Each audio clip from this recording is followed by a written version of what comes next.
Okay, when you are ready, please introduce yourself, introduce the run, give me a countdown for when you want the timer to start, and we will get started. Yeah, absolutely. So, welcome on in, everybody. Welcome into InstaSpeedathon, mini InstaSpeedathon in particular. Folks, my name is DylanJayFox. I'm a Spyro 2 speedrunner. If you guys aren't familiar with this game, it is a wonderful treat, both casually and speedrunning wise.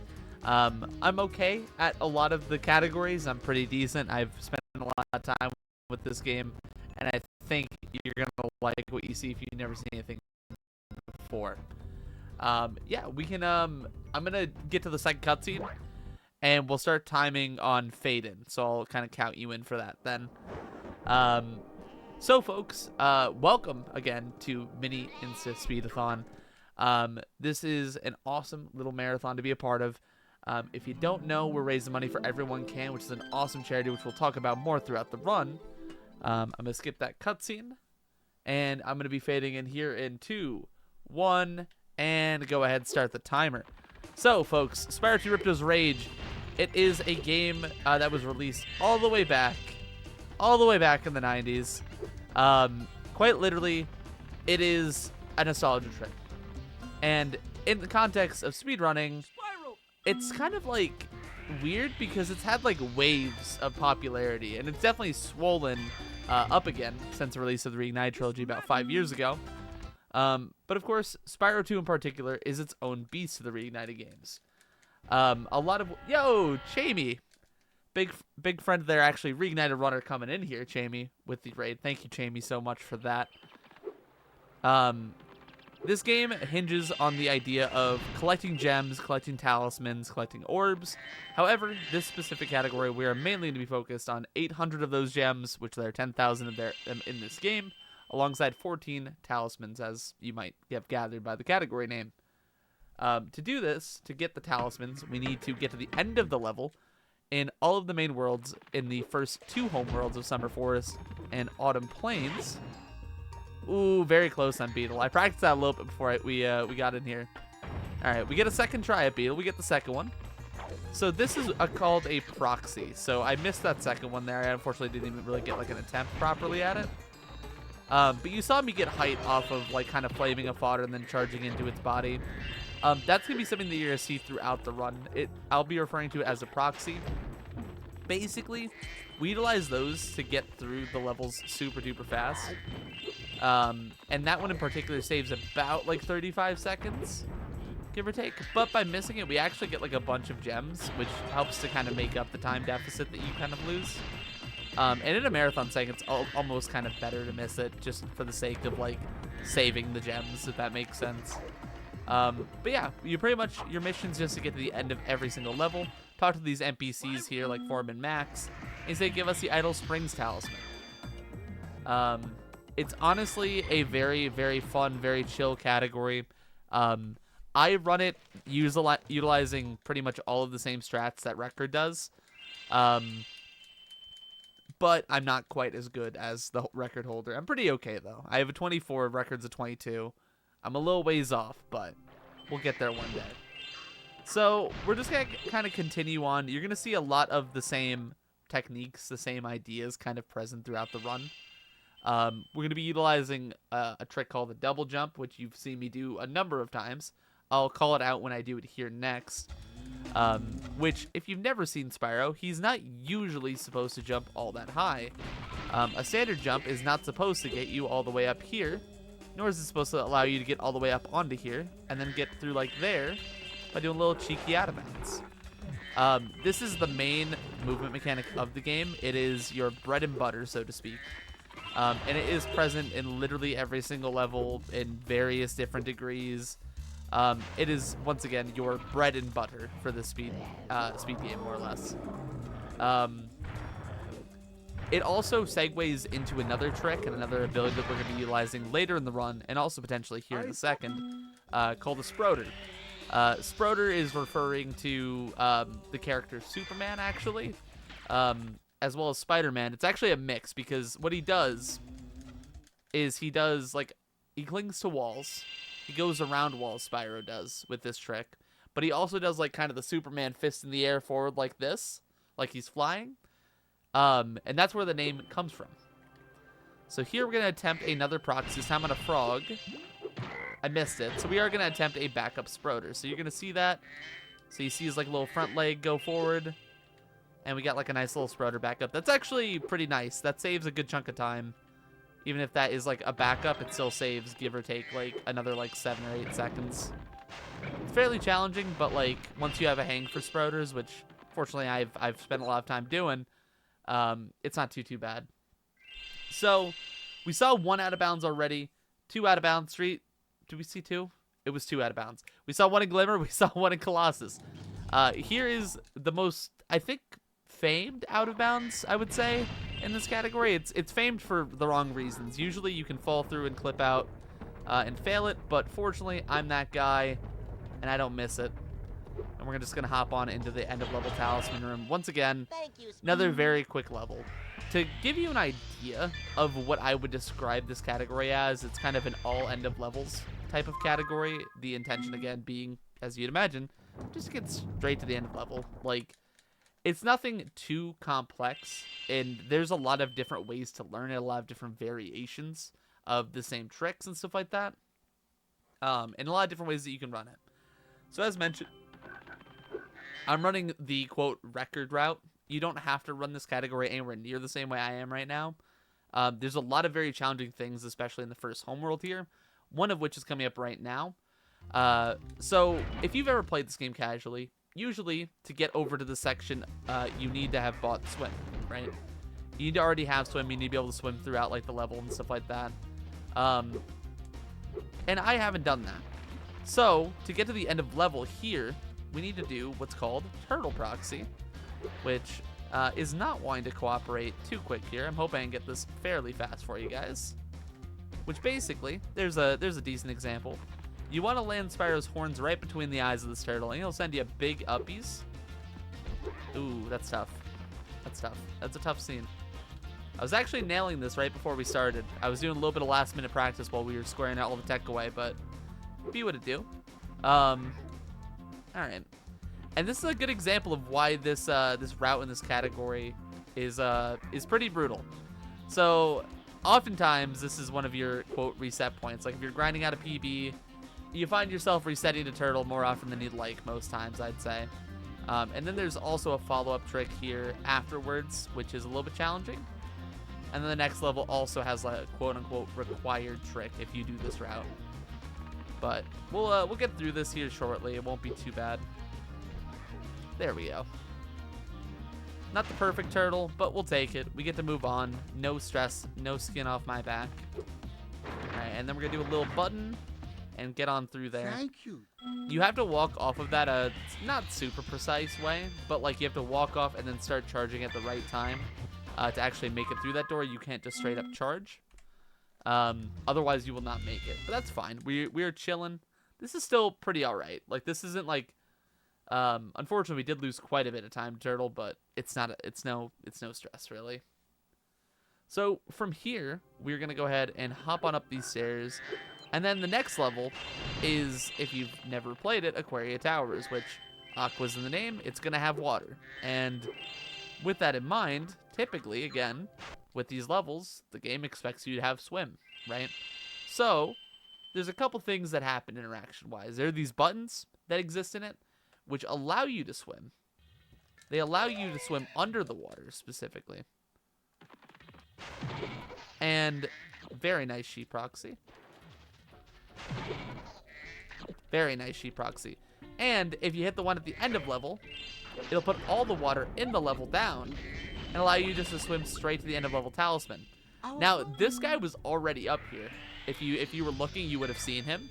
So you might be thinking, Dylan, why didn't you just go talk to him? He won't give you the Talisman if you get to him and you haven't put the water down yet. That was a back-to-back sheep proxy, and that's pretty good. Like, honestly, that's actually, I think, 6 seconds or so better than what my PB gets on the split, because I don't get the first sheep proxy. So that's pretty good. And now we're going to be hanging into our first boss fight, which it's Crush. It's not a particularly interesting boss fight, if I'm being completely honest. We're going to damage abuse a lot. We're going to jump over some attacks, and it's going to be pretty quick and easy. and to talk to you a little bit about what we're here for today. Also, just to touch on a little bit and like my personal experiences with what Everyone Can's trying to accomplish. Everyone Can is a charity all about like trying to help kids with disabilities like play games and be invited onto the platform and the platform of gaming, that is, and kind of participate in the hobby, right? It's a very important thing for kids to feel like they're able to fit in with other kids, and gaming, especially as children, makes you fit in, right? Your friends play Call of Duty, you want to play Call of Duty. Your friends play Spyro, you want to play Spyro. And some kids, the fact of the matter is, they have certain disabilities that impair them.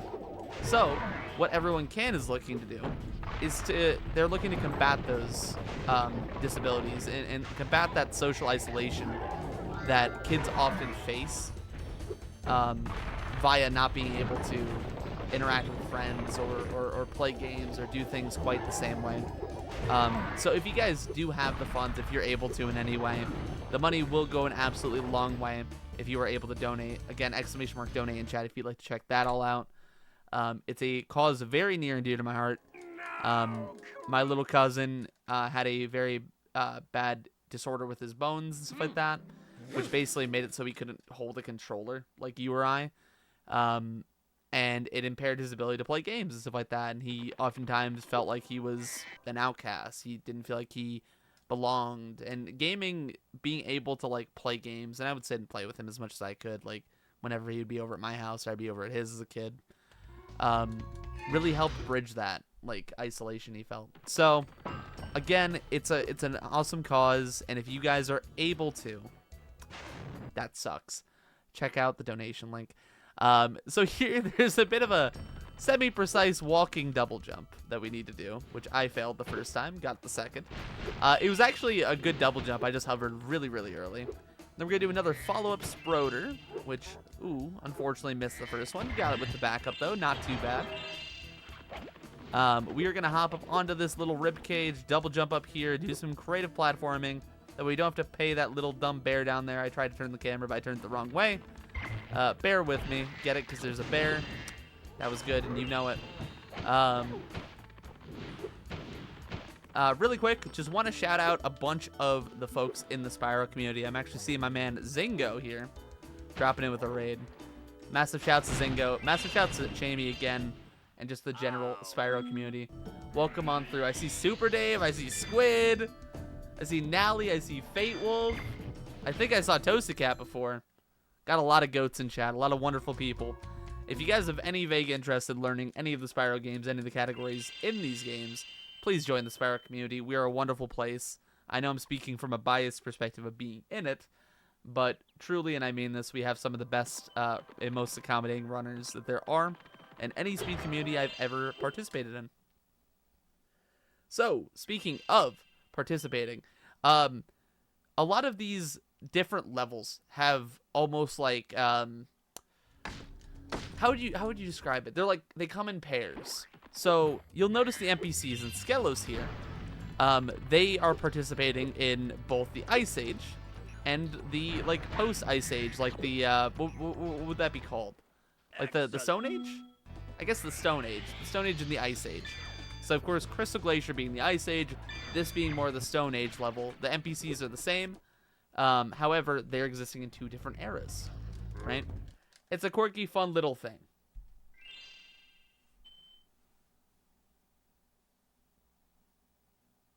Oh, I appreciate that, Toter. Thank you so much for that reminder. I am keeping an eye on chat, so if you folks have anything question-wise, you want to know anything about this game, feel free to ask. All right. So we're going to head into Breeze Harbor here. This level is a... You know what? I'm going to go for something I've never gone for in a marathon. Just because I hit it like 4 times in a row the other day and I'm feeling a little bit arrogant about it. And it's called Massless. And it is literally the least worthwhile trick in this entire game. Never mind, I failed it already. That was actually the worst attempt I've ever had. It saves like 0.8. And it's definitively not worth anything like to do in a marathon setting. Instead, we're going to jump up here, just jump over across, do it the safe way. We're not going to lose too much time to it. I don't know why I thought I could hit that right now. That was funny. That was quite funny. All right, so as you're seeing here, folks, we're just kind of continuing through that same motion, that repeated motion of get gems, get talisman, get gems, get talisman. The gem route for this category, you can either do the swim version, which is kind of the easier, the more beginner-friendly version, I would tell you. Or you can do the swimless version, which is what I'm doing. And this requires you to get 800 gems. The swim route requires you to get 1,300. And right now, my gems are incredible. Like, my gems are actually just stellar. And that's simply because I actually missed Beetle at the start, which got me a bunch of extras. So I'm not too concerned about it. However, if I did hit Beetle and I was on, like, a good gem count, quote-unquote, my overall gems would be a lot tighter right now. To get, like, the most time out of each split, you really have to optimize what gems you're grabbing, what you're doing. And I've gotten that to a pretty solid degree in my time running the category. But yeah, our gems are really good. Nothing really too concerning there. Yeah.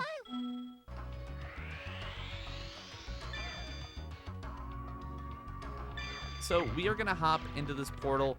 Fun fact, the pause menu takes so long to get up that there's several levels in this category. That it's just faster to actually run to the portal, or equally as fast. This is one of the ones where it's about as fast, so I just like running instead of pausing. Alright. So coming up here, this is one of the big reset points in 14 Tally. This category hinges on proxies, Spyro to Ripto, and this trick at top level. This trick is called Satyrless, and usually what you need to do is you need to free these 6 satyrs, which are encased in stone, like this one right up here. There's another one up here on the left that I'm going to pass in a second. But what we're going to be doing is we're doing a bunch of camera manipulation to try to avoid getting an NPC on screen, which so far I believe I have done pretty successfully. I might have revealed her right there. We'll find out in a second. And we're going to line ourselves up here, do some precise camera adjustments, and land right in her talk box, baby. Let's go. So that is, when you land, she disappears, as you just saw. If you land there and you haven't landed in her talk box, you do not get the talisman, and you have to go out and collect all of the statues. And that trick, if you don't go for Satyrless at all, it saves about 42 seconds.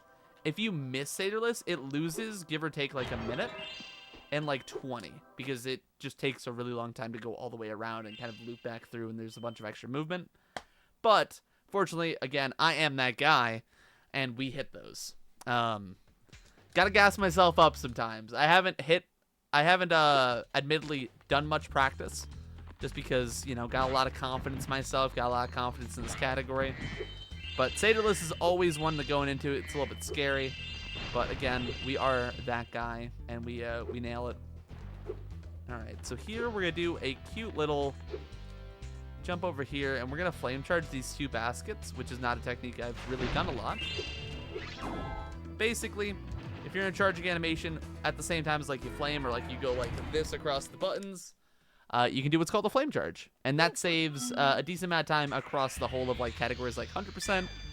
In this category, not nearly as pivotal, not nearly as important, but it still does save time. So we do it, we get a couple extra gems, and we're balling.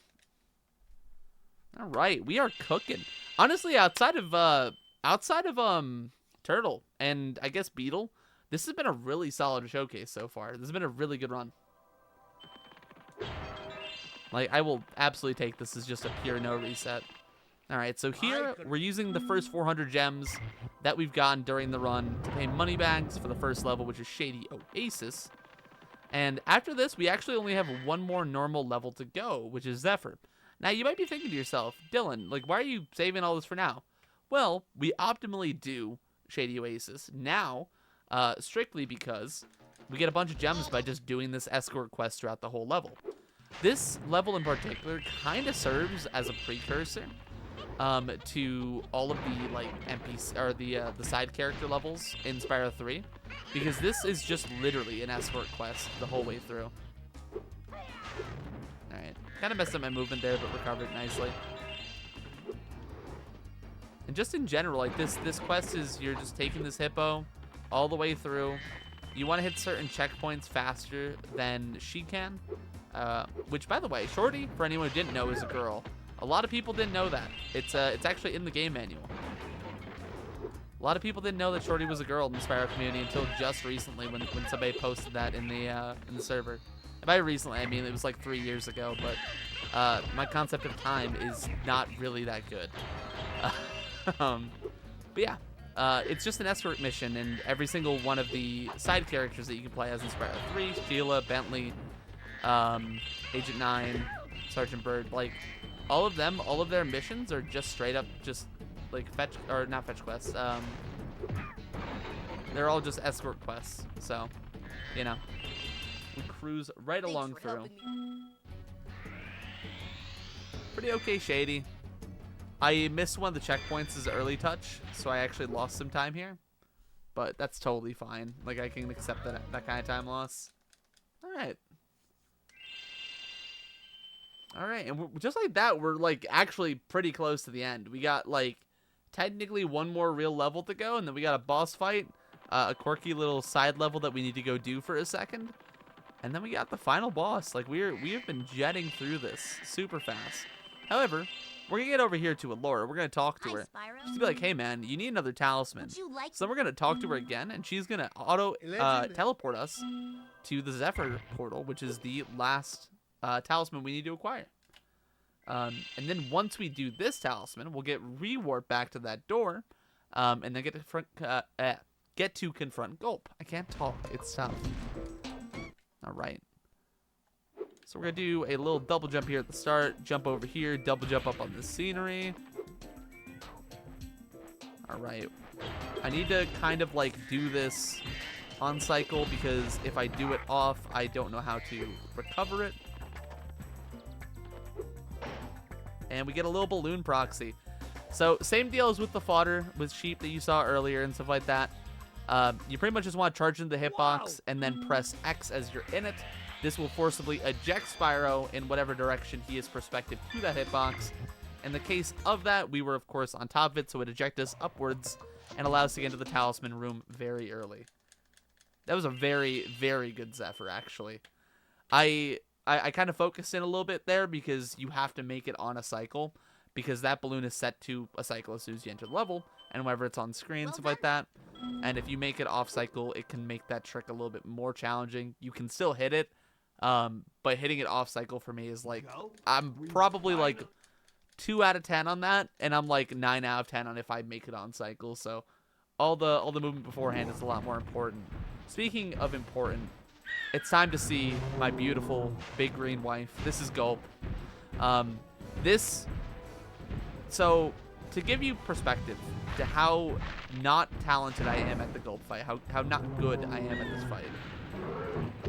That was a very good start. We love double hits.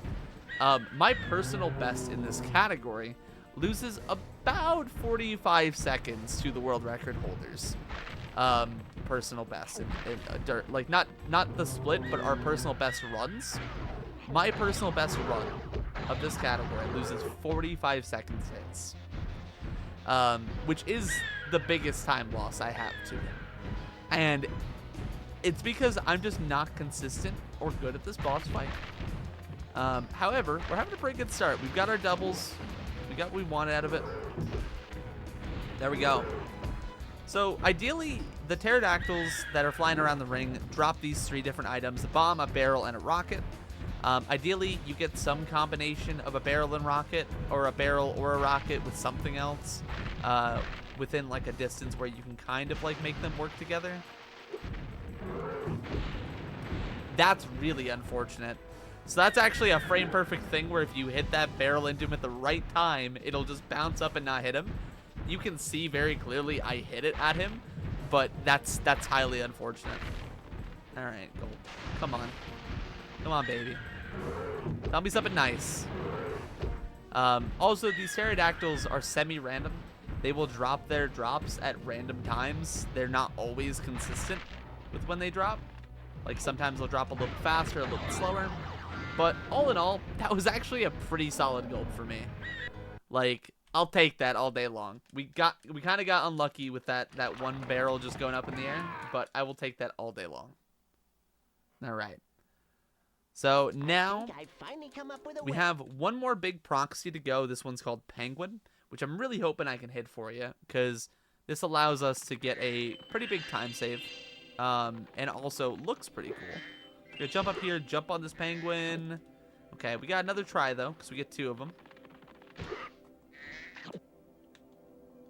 That's unfortunate. I actually, that could have worked. I just didn't curve in quick enough. That was unlucky. By unlucky, I mean unskilled, but, you know, same difference. I'll say unlucky. You don't know that. Come on. Anyway. So, we're going to do the backup, jump on the scenery up here, and hop into this whirlwind. And here, we're coming back this way. And we're going to look to hover up on this mountain bit here. And here we're going to fly underneath this portal. So fun fact about Spyros 2 and 3, the portals are actually located underneath where the actual physical frame for the portal is, when you haven't unlocked it yet. So this is true for every single one, and that's how we get into a bunch of levels early in Spyro 3, and even a couple levels early in Spyro 2. So now we have to get over a literal wall. This is, of course, Dragon Shore's wall. This is, I would tell you definitively, like, the barrier to entry, not trying to be punny about that. It's a barrier to entry for this category because it requires a fairly precise double jump, and it's pretty much required to do. Like, you not doing this is kind of like, it takes away a lot of consistency from the end game, because what we do here is we're gonna double jump over here, grab the fireball power up, and exit.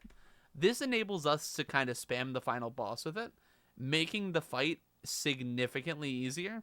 You can do it without getting this power up. I don't recommend it, but you can. Anyway, here's a trick that took me over 60 hours to hit a single time. This is called Spyro and Ripto, and it hurts my hands just thinking about it sometimes.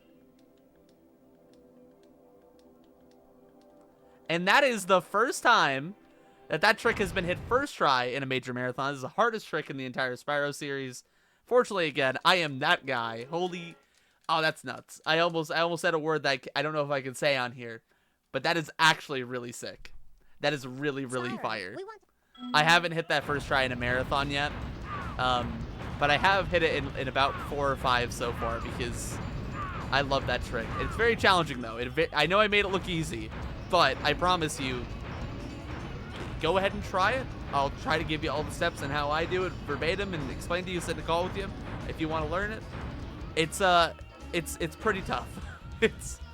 I am not being hyperbolic when I said it took 60 hours for me to hit a single time. It was over 60, but I don't even know the number anymore.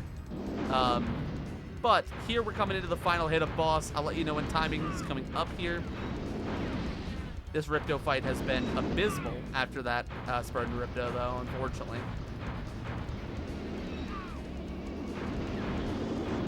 And time. That is a really good run. That's a really, really good marathon run. Wow. For my timing, I don't know what's going to say on the screen here on our end. Oh, no, it's the same thing, 27:39. That is a really good time, considering I lost like a minute to Turtle. Like, that's really good. And I missed, what's it called? What's the name of the thing? Beetle. And yeah, that was honestly a really awesome showcase. I'm really glad I got to pull that run out for you guys. That was sick. That was really, really sick. I do want to take a quick moment and just thank everyone here at Mini InstaSpeedathon for putting on the event, putting their best foot forward, putting this whole thing on. Marathons and speedrunning are always an awesome thing. I like participating in them, as you can probably tell. So really big shout out to the staff, everyone organizing, everyone working on this event. Massive, massive shout outs to you. All the moderators in chat, everyone hanging out, doing everything. Massive shouts to the Spyro community. Everyone there in chat. I see Super Dave, my boy. I see Fate Wolf, my man. Jamie, my girl. Toasted Cat, my fella. Holly, my girl. Vorida also. Squid also. Oh my god. All these homies in there. Thank you all for coming out. Thank you all for being here for this awesome showcase of Spyro 2 14 Talisman. Honestly, really proud of that one. That might be my best overall showcase of the category so far in a marathon setting, because it's just challenging. There's a lot of variables. But yeah, thank you guys so much for having me. Make sure to donate to everyone can. It's a phenomenal cause. And I promise you the money's going to go very, very far. Yeah. Thank you very much for taking part. Yes, the final time on our side is 27:39, which is absolutely incredible. But yeah, don't forget, everybody, that we are, of course, doing this as a charity event for Everyone Can. We actually did get a £20 donation during that run from Fate Wolf. Oh, dude, I love Fate. With the message, everyone deserves to be able to experience the world of gaming, and everyone should have the ability to fit in and enjoy life. Love the Spyro community, and glad Dylan can be here to showcase Spyro with a good cause.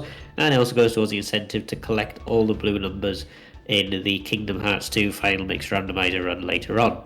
So don't forget, of course, if you want to donate, type ! donate in the chat. That'll bring up the link to the donation page. The bot does also post the link every now and again if people talk in the chat a lot. As well, and there's also a link down in the panel below that will take you to the donation page. Donations will go to the charity Everyone Can at the end of the event, subject to the terms and conditions, but essentially the total that you see on the screen there or on the website is the total we'll eventually be donating to Everyone Can, essentially. So far we've got £20 donated to Everyone Can, so thank you very much for that as well.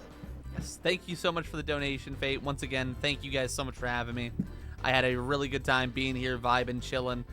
Honestly, I'm really actually impressed with the run. This category is a lot more challenging in a resetless setting, but I'm really happy I pulled that run out. Wonderful. Well, thank you very much for taking part, and we'll hopefully see you again next time. Yep. Catch you later. See you guys.